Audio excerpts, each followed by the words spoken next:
Big IP Cloud Edition stuff. Okay, so first I want to go over the lab that hopefully you had a chance to do yesterday. How many got through the AS3 stuff? So not too many. If you want to pick up with where you left off yesterday, you could. My suggestion would be, if you think you have enough time, maybe do the next section we're going to cover is Cloud Edition.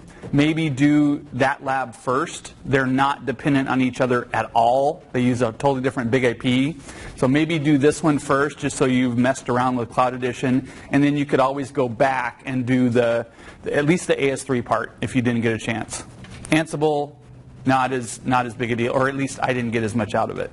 Can I just ask, like, the people who were able to move forward, like, how did they? Like, I couldn't get my Jumbos to work, right? I couldn't. Was that everybody? No, that was some of the errors we were seeing yesterday, and they had issues with some of the spin-ups. So hopefully it'll be cleaner today. Let's find out in the first lab. But I've already gone in on mine, and mine already seems better than it was yesterday. And this is Ravello? This is Ravello, yeah. Yep. Okay, so hopefully if you didn't get through, you'll get a little bit of time, I think, if you want it, to go back to that, at least the AS3 part of that lab. But let's talk about Cloud Edition. So what the heck is Cloud Edition? First, we got a quick reminder here. If you remember this picture that we showed the other day, where F5 has focused all along is those highly complex applications with needing huge performance and high availability and all that stuff, but a lot total cost of ownership. We haven't really played with a lot of or worked with customers with a lot of the other applications that they have out there, right? And where we're trying to grow, we're not going to, remember, still sell hardware, still sell high-performing VEs, but we need to create an avenue for growth. And where we're hoping that we can grow is into a lot of those other applications that they have out there in their enterprise.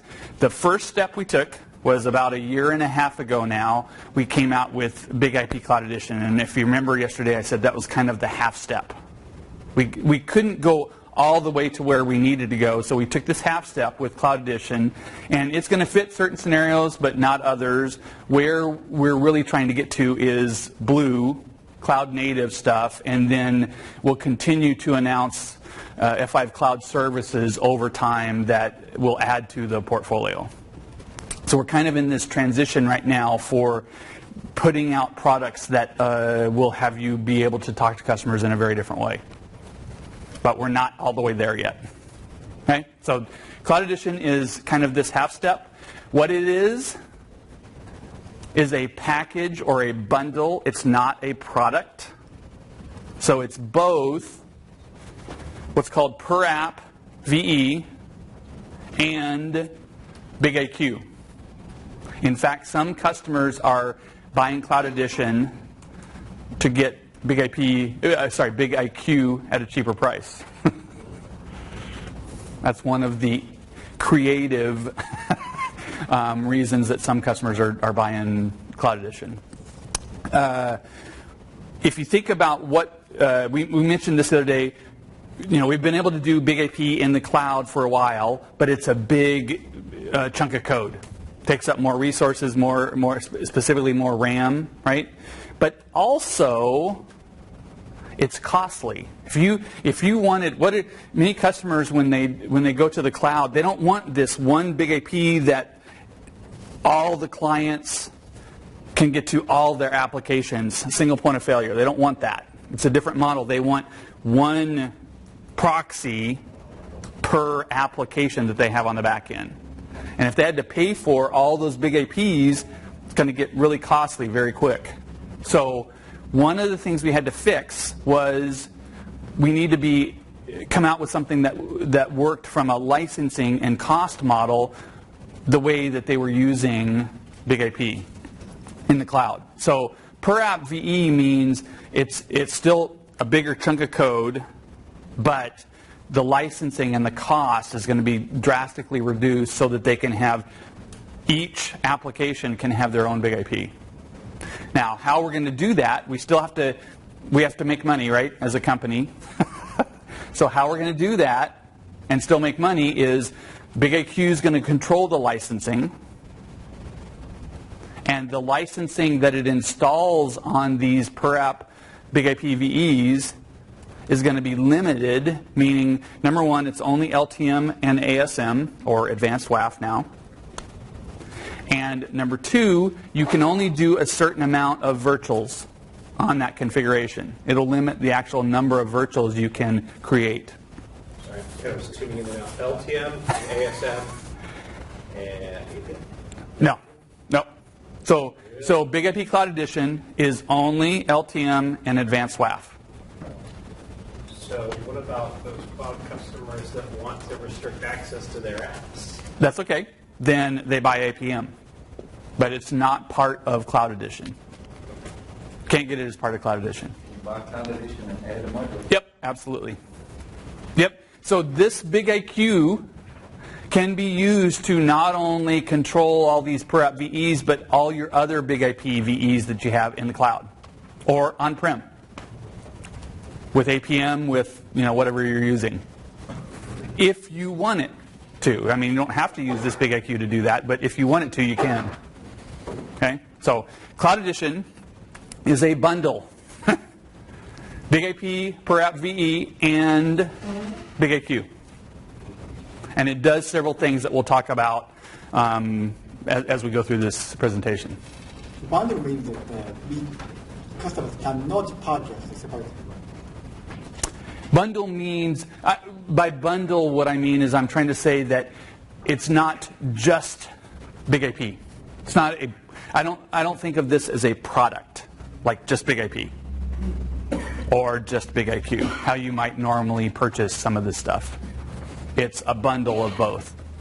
So the BigIP as a hardware appliance, that means this machine has all the responsibility to provide the computing power and memory for our software. That one is completely software, right? Yep.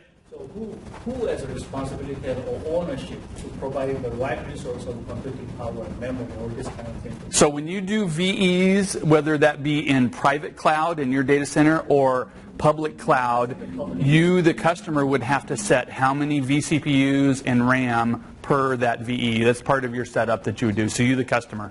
So Amazon, they have these different designations, right? They'll have different amount of CPU, different amount of storage, memory, kind of for all those. That's out of our foundry. Yeah. If they don't allocate the right amount of resource and they're expecting a certain amount of throughput, but they don't allocate the right amount of resource, you're not going to get it.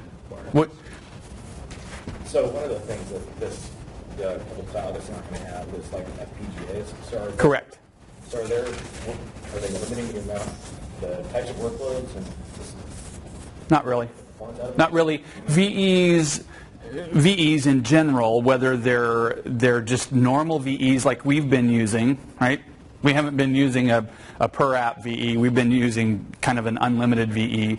Normal VEs aren't going to get some of that hardware acceleration that we have on our hardware, but we still implement for things such as the DAG. If you remember the DAG, we talked about distributes workloads across CPUs. We implement a software DAG, so we still, if you add more CPUs, you're still going to get more performance. Everything else would not be hardware accelerated. So VEs are going to perform a little bit below what a normal, if you had equal CPUs, even amount of RAM, they would not perform quite as well in certain situations. But is that true for SSL? We have this big cell, but we are better than other vendors. So obviously, virtualization versus hardware is not going to be as good. Right. But virtualization at file client versus virtualized. I would say we still, head to head, if you, let's pick on Avi, for instance, if you do, they're already coming from the angle of why would you do specialized hardware? It just doesn't make sense anymore. Just allocate more CPUs. In a head-to-head, even amount of resource CPUs and RAM, we might outperform them because of the way that full proxy was built. Remember I told you we used to do SSL termination before we had full proxy, but what it was, this was way back 15 years ago, and what we would do is we would hit a virtual server, terminate the SSL session, we would proxy that back to a loopback adapter virtual server, and then load balance. You know, a lot of other companies didn't really do a real full proxy. They say they did, but they're doing shims and jury rigs and patches and things like that to get it to work. So, I think that was it. Good?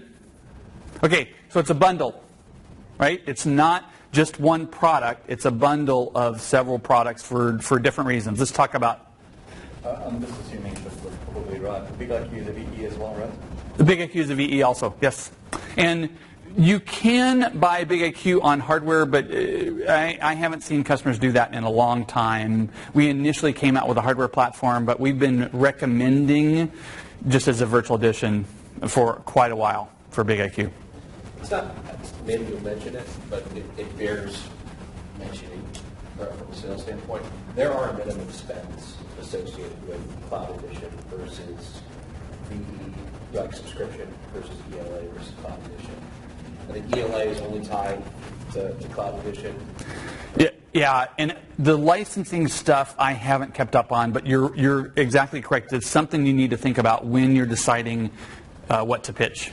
Licensing is definitely part of the perspective. That's one of the main things we were trying to fix, right? Was if you do a Big IP per app, F5 just was too expensive because that was too much cost, right? So one of the things that we tried to fix with Cloud Edition was come out with a model that was a different licensing perspective. I just remember we were all at that licensing thing where they went over this, but I'd seen it before with Cindy Burns.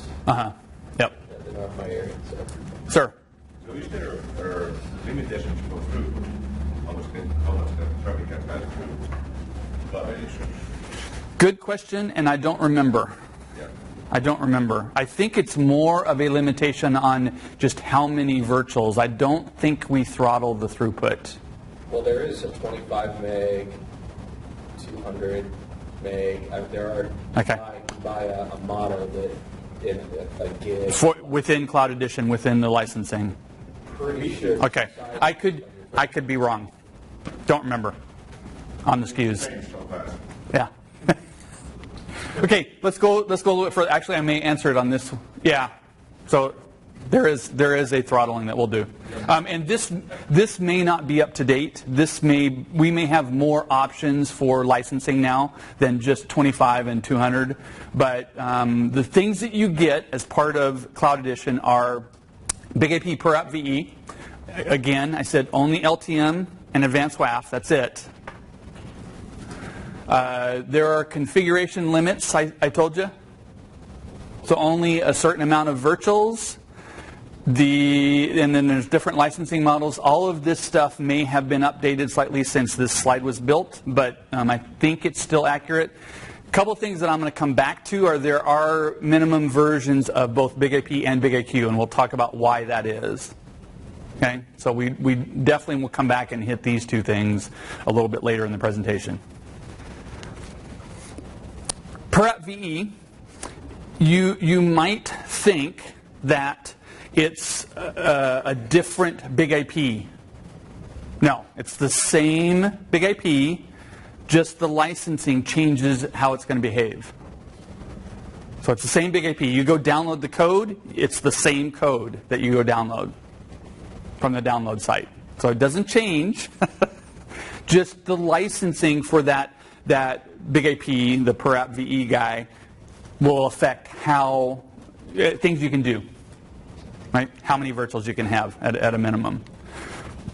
Same code.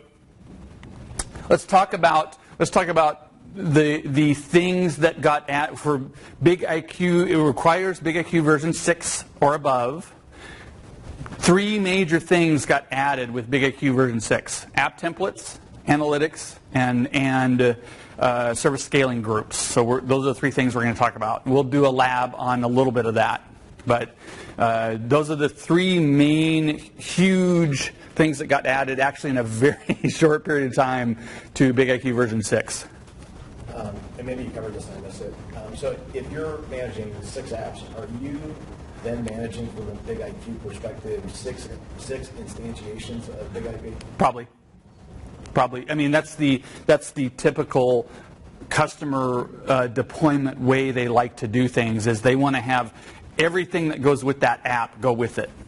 So like if you've got a WAF, you want your WAF to go with each one. You might have exactly the same security policy for every single one of those apps, but you want the WAF to go with each one, not have them go through a central and then affect all 6 applications.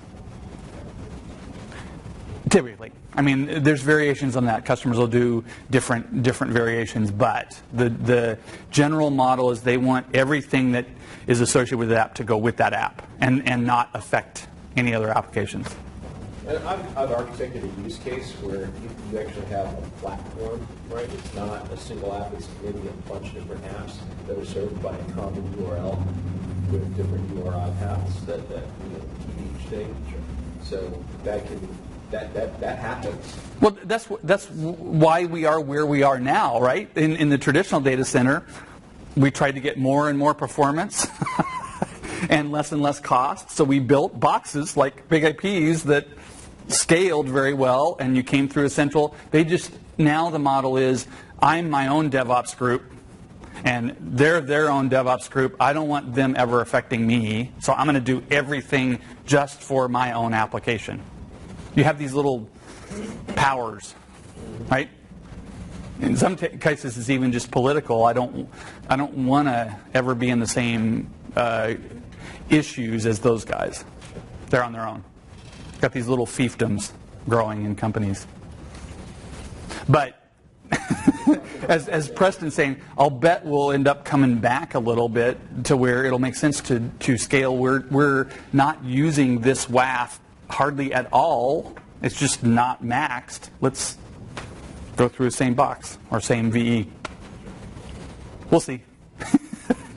So a couple things that we're going to mention here are just number one, we'll come back for the analytics discussion about why Big IP version 13.105 is required or above is required. But that's mainly for analytics, and we'll get into this interface a little bit later. We have these templates. So you can go in on Big IQ under apps, service catalog, and we have a set of templates now. You could do this on the prior version of Big IQ, but you didn't have any templates. You had to build them on your own. Each version of Big IQ, we come out with more defaults. And these have settings for when it creates the virtual that also attaches an HTTP profile, a TCP profile, so that the settings are there and we can collect data from an analytics standpoint. So one issue that customers are going to have with this, if you haven't already run into this, is they're going to have existing Big IP virtuals and pools and stuff that they created years ago. And if they want to get analytics on those particular Big IPs and the applications underneath them, those configurations and the applications underneath them, they're going to have to either mimic or come back and start over and create from one of these templates from their Big IP perspective. And they're not going to want to do that. Is that so important because in the cloud, when you've got Big IQ and then the per app VEs, we need to know when to spin up a new per app VE? Why is that really important? And the analytics are important because not for that reason, not for a scaling reason. The analytics are important from the angle of an app owner just trying to understand what's going on with that app. Things like, I know my performance is degraded right now. Why? If you've got this single pane of glass from an analytics perspective, and it can give you an idea that, hey, you're down 2 out of 4 pool members, and they can go to this single pane of glass to look that up. Cool. Or over time, watching all the traffic, if you changed your TCP profile settings and your HTTP profile settings, then you would gain this much more performance. So it's from an app owner standpoint, not from a scaling standpoint. And I think that's a huge power of BigIQ in this case, that visibility that you would have into your app, which is not really always the same person as the DevOps person automating, right? It's the app owner, higher level person. Good?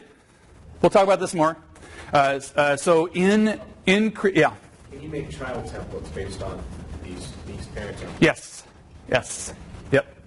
That have a few modified settings. Certain things we're not going to allow you to change because of the analytics perspective.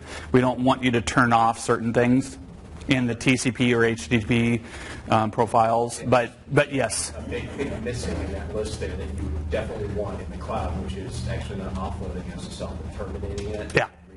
That, I think, is added now. This was a 6.0 screenshot, and there have been a few more added since then. Roman stuff on there. Yeah. Yep. Yeah. Yep.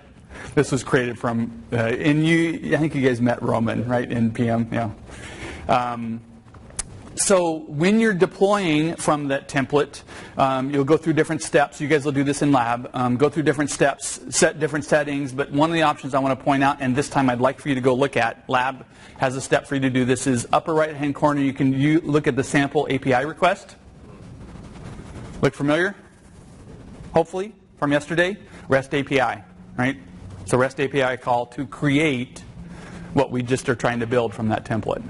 So I've seen customers use this just to go create their REST calls, and then, okay, that's all I want BigIQ for, and go create the REST calls and do them in Ansible instead. So AS3 is already installed automatically on... No. This is not assuming AS3 at all. It's just BigIQ. Okay. But this is the config it's pushing out to... To a BigIP. Yeah. Could be sent to a AS3 instantiation, but you don't need that. Not because BigIQ just can push it. Yep. They kind of, AS3 and BigIQ, from the app template standpoint, were being developed in kind of parallel for a little while, and they each had some similar things that you could do. I think where everybody will end is AS3. But there was a period where BigIQ was creating things just using the templates that they had there. Now they're merged, and BigIQ can talk to AS3 or vice versa. But good? You'll do this in lab. So let's talk about scaling. One of the big features that was added with BigIQ version 6 is auto-scaling. Most people think about scaling as handling massive traffic load, right? They want to kind of right-size that, but we need to talk about what type of scaling. There's a concept of scale up and scale out. So scale up says I'm going to increase the capacity of that instance. I'm going to add more CPU, I'm going to add more RAM. Scale out says more instances, right? With BigIP Cloud Edition, what we're doing is we're supporting scale out. We are not, at least the last I looked, we're not supporting the scale up yet. Yet is the operative word there. This stuff is moving really fast. They're adding code to be able to handle what customers request in a very, very short order.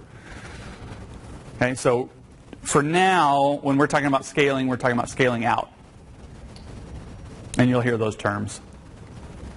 Question? Yeah, maybe the more other AWS people in here can answer it. When you scale horizontally, when you get does that necessitate an NLB, a native NLB? We're getting there. Good question. So when we do this in the different environments, there's all sorts of options. You can have L4 type of load balancing situations. You can be doing DNS, potentially across data centers or across even clouds if you want. We can be doing routing. For the two, and I think we've added a few more. We've added Azure, and I don't have a slide on that, but for the two that we supported at version 6, 6.0, for AE, we've got how we install or how we build that out is we have a load balancer in front of load balancers. or a proxy in front of proxies. Okay? And we will add these instances as we need them. So if you've got 200, what did we see on the performance before, 25 and 200 meg instantiations, then we could add more of those as needed as you grew your throughput. For AWS, kind of back to your question, this first one has to be an ELB. The nature of the way we had to build it, we have to use their load balancer. Pay their load balancing cost. Yep. For VMware or private cloud, if you're building this yourself, in our case, it would just be another big IP VE. Okay. When we go create the actual virtual server on this guy, not in AWS, but when it's us at that first tier, when it's big IP at that first tier, when we go create the configuration for that, it's going to be a fast L4 virtual. Remember talking about that? And there's certain settings that are going to be needed. You can't change this stuff. SNAT's disabled. We'll come back to that in a second. Address and port translation are disabled, so we're not changing any IP addressing. And all of this is all configured automatically. So why do you think we would, in this case, really turn off all the address translation we might normally have done? Let's go back to the picture. So that troubleshooting a persistence issue or Behavior areas from IP address. What's the path as the packet comes through? Here, load balance one of these instances, right, to the apps. Then where's it going to go? We can't really control that. We aren't changing any IP addressing, so it doesn't have to go back the same path. We can go a different way. Now maybe the app sends it back to this big IP VE, but then whatever the cloud routing is, and we want to be able to handle that.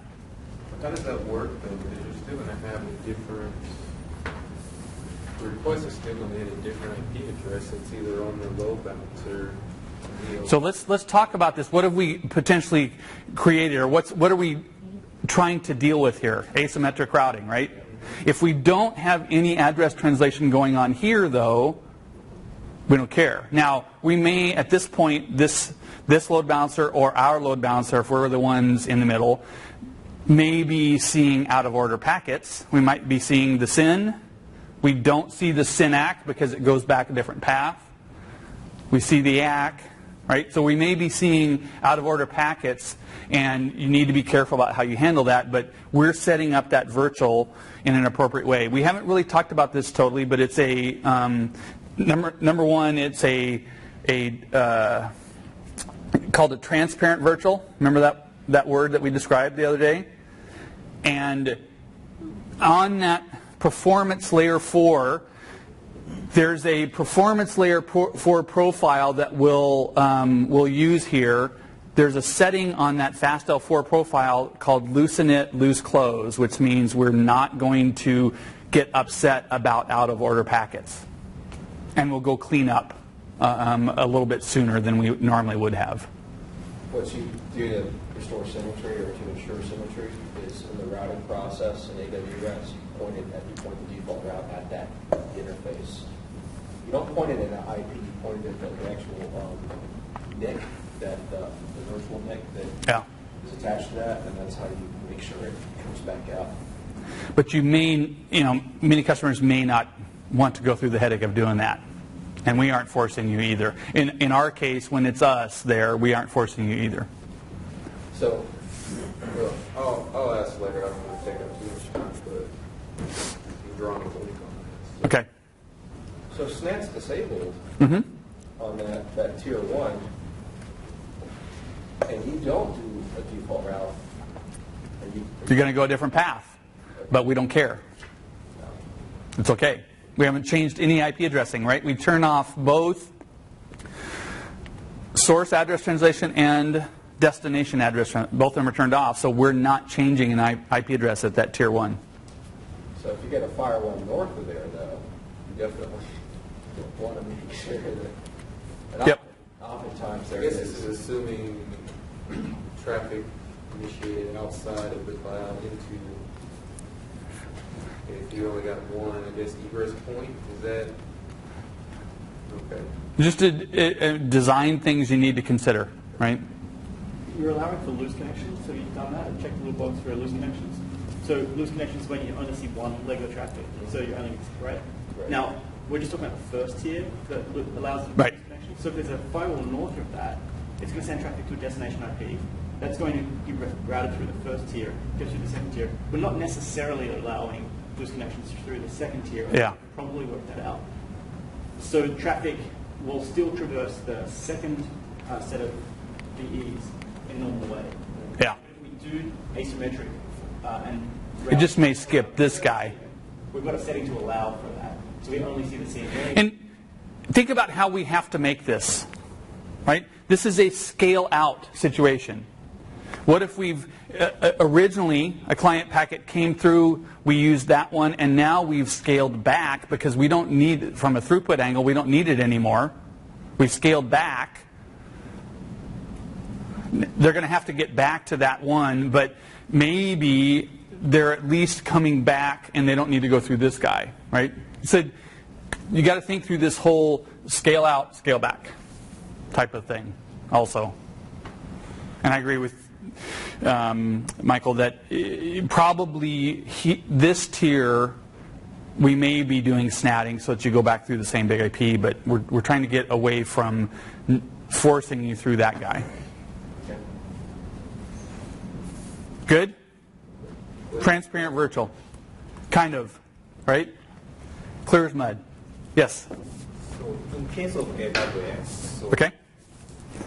there is a three types of ELB. One is CLB, one is ALB, one is NLB. So the first two type of ELB, the source address of the server is the ELB's IP address, I think. Okay. I do not know. The guy coming up next can answer that question. But I know that for AWS, we have to use their load balancer. For Azure, we don't. We can use ours. I just don't have a slide on Azure. I know we've added support for Azure in this scale-out model. Why can't we use ours in AWS? I do not know the answer. Ask the next guy.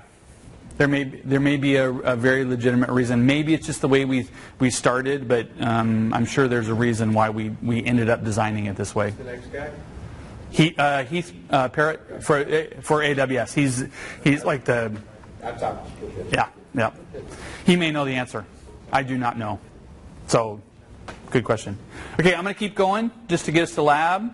I think we beat this one up. When you're doing service scaling groups, there's settings you have to go configure on the BigIQ, such as which environment. And like I said, Azure is on the list now also. I just haven't updated my slides with newer versions of BigIQ. And then the settings for getting onto your AWS or Azure account is how you would go configure these screens. And then you'd set up the rest of the pieces of the scaling group, and should be good. Why? The next discussion that we want to have is why is BigIP 13105 required? There's a very legitimate reason why we have to be at 13105, and almost all of it is for analytics. A few other things, but almost all of it is for analytics. Anybody heard of AVR? What that is. Analytics, visibility, and reporting is what it stands for. And what we used to do is we had that, it actually required as a checkbox module that you go add onto BigIP when you're doing resource provisioning, and we would collect data on the BigIP and then potentially send it off box. But we'd actually collect the data on BigIP, and you had to provision for doing that because it was a little bit of a resource that we needed. It's the analytics profile? That ties into the analytics profile. Yep. So when you add AVR, you have to, in order to do analytics, you have to have AVR provisioned.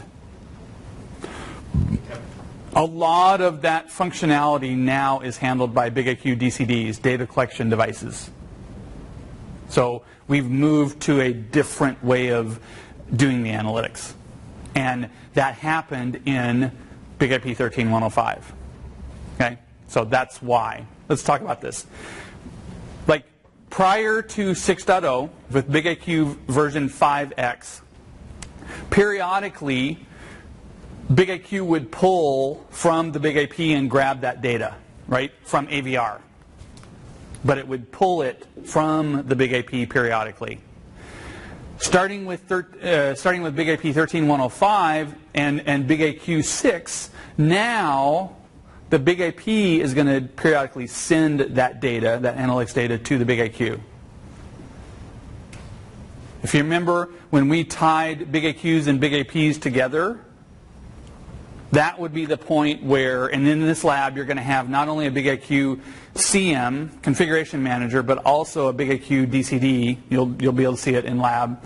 And have that configured already. It's already tied together, but I'll in the lab, you walk through the steps that I had to go through to tie those guys together.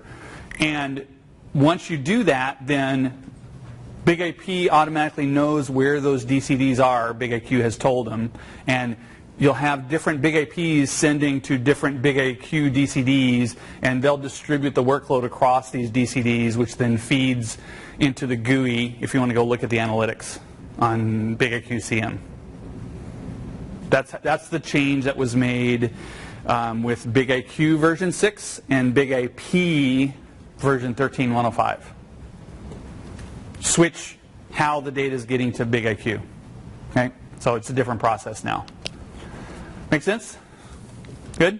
So last couple screens, and then you get to go do the lab, are the analytics screens. There's all sorts of stuff you can look at here. For the most part, I'm just going to let you explore it in lab and look at it in lab. You can zone in on filters and narrow down what you're looking at. You can look at the SSGs or the apps, depending on what you've got configured on your Big IQ. You can drill in from, this is the app owner part, right, that you were asking about, Michael. You can drill in and look at, in particular, the client side or the server side stuff. And you might you look at the analytics from a difference in HTTP layers or TCP layers and throughput and all that stuff. But you can also go to the configuration. And you can say, I'm down one pool member and or I think my pool members are kind of maxed. It's not the Big IP that is having issues. I just need more pool members. So you can go directly into the configuration from Big IQ and add pool members on the fly if that's what you think you need to do from the whatever information the analytics is supplying you. So we can go in and reconfigure and add another pool member here if we need to. Okay, so pretty powerful. From an app owner. That's why I say I think there's value in that perspective for the app owner. Not necessarily the DevOps person who's automating, but the app owner. I need to look at it from a top-down view. Was the change from the push to the pull done for performance of the Big IP? Is it more frequent? Yep. Yep. We're not maintaining all that data on the Big IP, and we're just shoving it off box. And then crunching it, analyzing it. And not doing the analyzing on Big IP.